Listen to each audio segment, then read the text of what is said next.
Bismillahirrahmanirrahim. Assalamualaikum warahmatullahi wabarakatuh. Salam sejahtera untuk kita semua.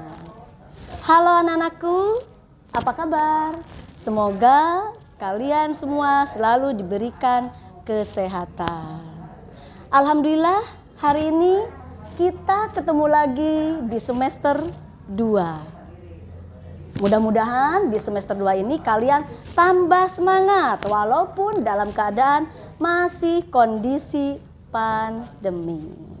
Baiklah anak-anakku yang hebat, sebelum kita mulai belajar, kita awali dulu dengan doa sesuai dengan agama dan kepercayaannya masing-masing. Oke, berdoa, kita mulai. Berdoa selesai. Anak-anakku yang hebat, mudah-mudahan hari ini semua bisa hadir untuk mengikuti pembelajaran, khususnya pelajaran yang Ibu berikan yaitu bimbingan dan konseling. Pada semester lalu, Ibu sudah memberikan materi tentang ayo temukan jodoh belajarmu. Nah, bagaimana? Jodoh belajarmu sudah ketemu? Oke, sudah ketemu berarti di semester 2 kalian pasti akan tambah semangat dalam mengikuti pembelajaran. Nah, pada kesempatan ini Ibu akan menyampaikan materi tentang bersyukur. Ayo, ada yang tahu apa yang dimaksud dengan bersyukur? Oke.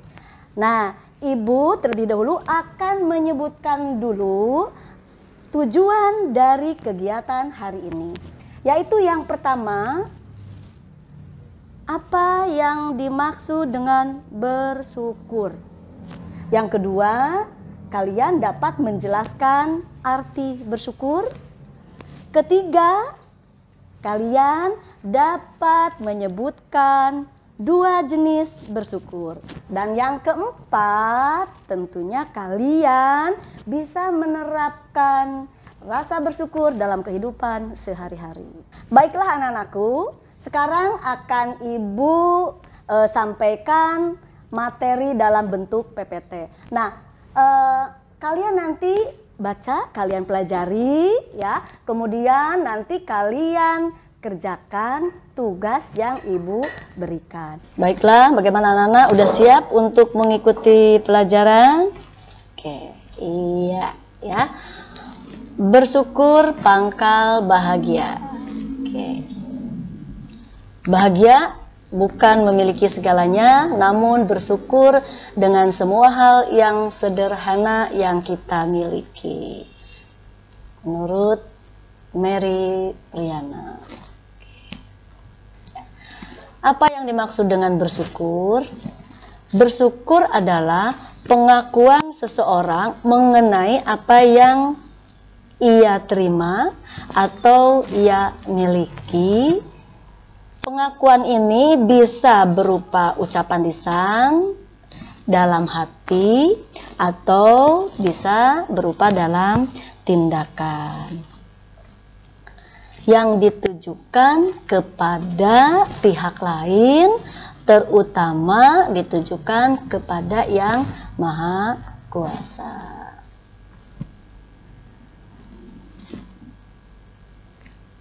Bersyukur bisa dibedakan menjadi 2, yaitu yang pertama yang disebut dengan personal.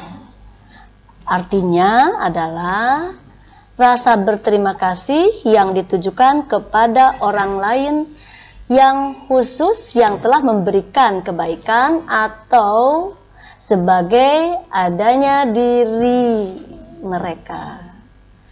Yang kedua adalah transpersonal, adalah ungkapan terima kasih kepada Tuhan yang Maha Esa yang lebih tinggi.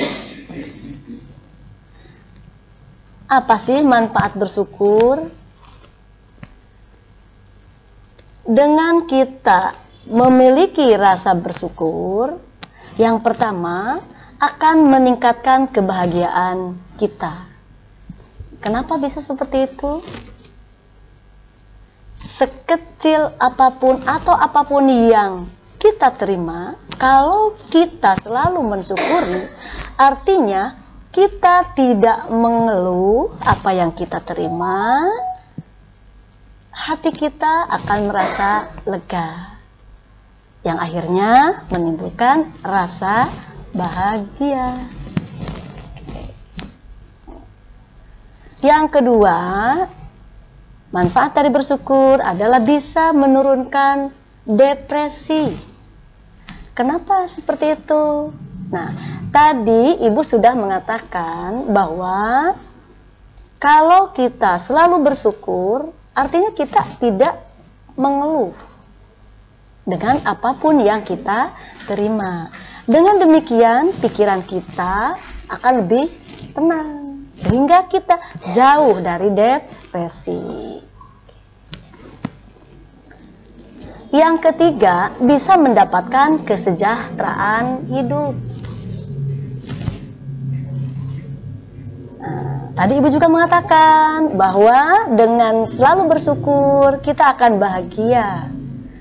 Otomatis ya, kita akan mendapatkan kesejahteraan hidup. Hidup kita akan selalu tenang karena kita tidak pernah mengeluh. Artinya kita selalu bersyukur. Oke, yang keempat adalah bersemangat. Oh, pasti ya, kita selalu bersyukur itu akan menambah semangat kita. Karena apa? Apapun yang kita terima, selalu kita syukuri. Oke, dan yang kelima adalah penghargaan diri. Ya, bersyukur juga dapat membantu seseorang menikmati pengalaman hidup yang positif, seperti menikmati sebuah berkah dalam kehidupan, mampu mendapatkan kemungkinan terbesar, kegembiraan dari situasi kita saat ini. Ya, oke. Sebagai contoh ya, sekarang anak-anakku belajar secara PJJ, mungkin sudah bosan ya, pasti kangen, sama Ibu juga kangen sama kalian ya. Tapi kita syukuri, kita masih diberikan kesehatan, kita masih bisa mengikuti pelajaran. Oke ya. Nah, kemudian ada beberapa faktor yang memicu atau menghambat bersyukur. Nah, yang pertama, untuk merasa bersyukur, seseorang membutuhkan pandangan yang luas terhadap hidup. Perasaan bersyukur juga dapat muncul ketika seseorang menyadari adanya kehilangan pada dirinya. Artinya, begini, kadang-kadang kita baru merasakan bersyukur ketika kita mendapatkan apa artinya kesulitan, ya. Nah, itu baru akan merasa. Nah, itu adalah salah satu faktor yang menghambat untuk kita bersyukur. Yang kedua adalah persepsi negatif dirasa dengan menghambat individu untuk bersyukur. Ya, jadi hilangkan jauh-jauh persepsi yang negatif. Yang ketiga, sikap sombong juga dapat menghalangi bersyukur. Karena individu merasa bahwa ia yang memiliki kekuasaan atas segalanya yang akan terjadi. Nah, jauhkan sikap sombong.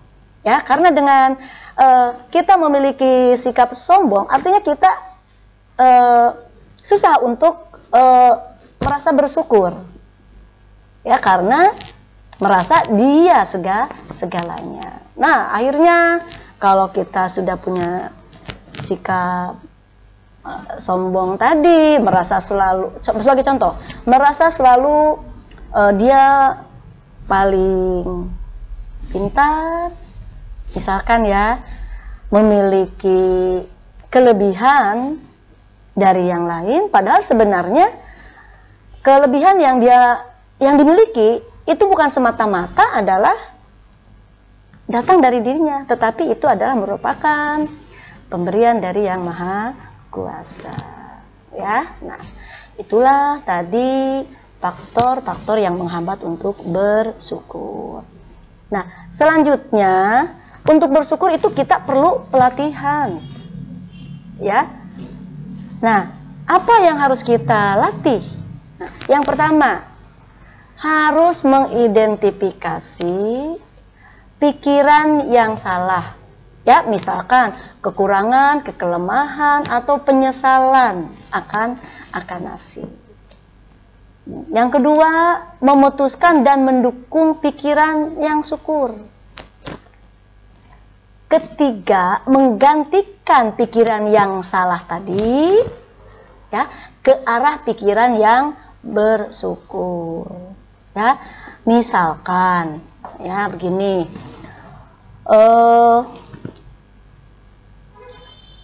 Kenapa saya tidak seperti orang lain? Misalkan ya, mohon maaf, dengan fasilitas yang dimiliki, ya. Nah, itu kan kekurangan seperti itu.